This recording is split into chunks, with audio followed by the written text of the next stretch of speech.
সর্ষে পোস্ত দিয়ে পাবদা কার কার পছন্দ বলুন দেখি। আমার বরে আমার হাতে পছন্দের খাবারের মধ্যে এটা কিন্তু ১ নম্বরে। চলুন তাহলে প্রথমে সর্ষের তেল গরম বসিয়ে এবার পাবদা মাছটা ম্যারিনেট করি। নুন, হলুদ, সর্ষের তেল। সর্ষের তেল ছাড়া পাবদা মাছ ম্যারিনেট করবেন না, তাহলে তেলে দেওয়ার সাথে সাথে তেলটা ঠিকরে কিন্তু আপনার গায়েই আসবে। আরও একটা জিনিস খেয়াল করতে হবে কিন্তু, তেলে দেওয়ার সময় যেন গ্যাসের ফ্লেম একদম লো থাকে আর তেলটা খুব বেশি হাই হিট হয়ে যাবে না। এবার মাছটা দিয়ে আগে ঢাকনা দেব, তারপরে গ্যাসের ফ্লেম কিন্তু হাই করে দেবো। হাই ফ্লেমে ২ মিনিট পাবদা মাছ ভাজলেই কিন্তু মাছটা ভাজা হয়ে যায়। হাই ফ্লেমে ২ মিনিট ভাজবো, তারপর ঢাকনা খোলার সময় আবার গ্যাসের ফ্লেম লো করবো, উল্টো পিঠ উল্টে দেবো। তাহলে মাছগুলো ভাজা হয়ে গেছে। এবার কাঁচা লঙ্কা, কালো জিরে ফোড়নে দিন, সাথে কিছুটা রসুন কুচি। রসুন কুচিটা হালকা ভাজবো, রসুনের সুন্দর গন্ধ আসবে। তারপরে দেবো একটা টমেটোকে ছোট ছোট কুচি করে।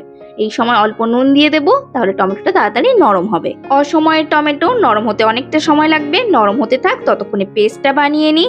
২ চামচ পোস্ত, ১ চামচ সাদা সর্ষে, হাফ চামচ কালো সর্ষে। আমার সাদা সর্ষে কালো সর্ষে মেশানো থাকে, তাই রেশিওটা বলে দিলাম। ২টো কাঁচা লঙ্কা দিয়ে ভালোভাবে মিহি পেস্ট করে নিতে হবে, যেন কোনো লাম্পস না থাকে। ওইদিকে টমেটোটা গলে গেছে। হাফ চামচ আদা রসুন টমেটোর যে পেস্টটা আমি রেগুলার রান্নায় ব্যবহার করি সেটা দিয়েছি। আপনারা শুধু আদা রসুনের পেস্ট হাফ চামচও দিতে পারেন। এবার হলুদ গুঁড়ো, লঙ্কা গুঁড়ো, কাশ্মীরি লাল লঙ্কার গুঁড়ো দিয়ে প্রথমে মশলাটা ভালো করে কষাবো। এবার সর্ষে পোস্ত বাটাটা অল্প একটু জলে গুলে দিয়ে দেব, সাথে অবশ্যই একটু চিনি দিয়ে নেব। এবার ঢাকনা দিয়ে এইভাবে তেল ছাড়া অবধি অপেক্ষা করে ১ বাটি জল দিয়ে দেবো।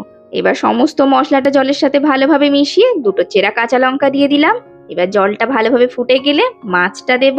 মাছটা দিয়ে ১ মিনিট হাই ফ্লেমে ফুটিয়ে তারপর ঢাকনা দিয়ে একদম গ্যাসের ফ্লেম লো করে মিনিট ৫ রান্না করব। যখন গ্রেভি টেক্সচারটা এইরকম আসবে, কাঁচা সর্ষের তেল ২ চামচ দেব। আর ১টা মিনিট রান্না করে নামিয়ে ফেললেই কিন্তু একদম সর্ষে পোস্ত দিয়ে পাবদা মাছ রেডি। গরম গরম খেয়ে আমাকে জানান কেমন হলো আজকের রেসিপি।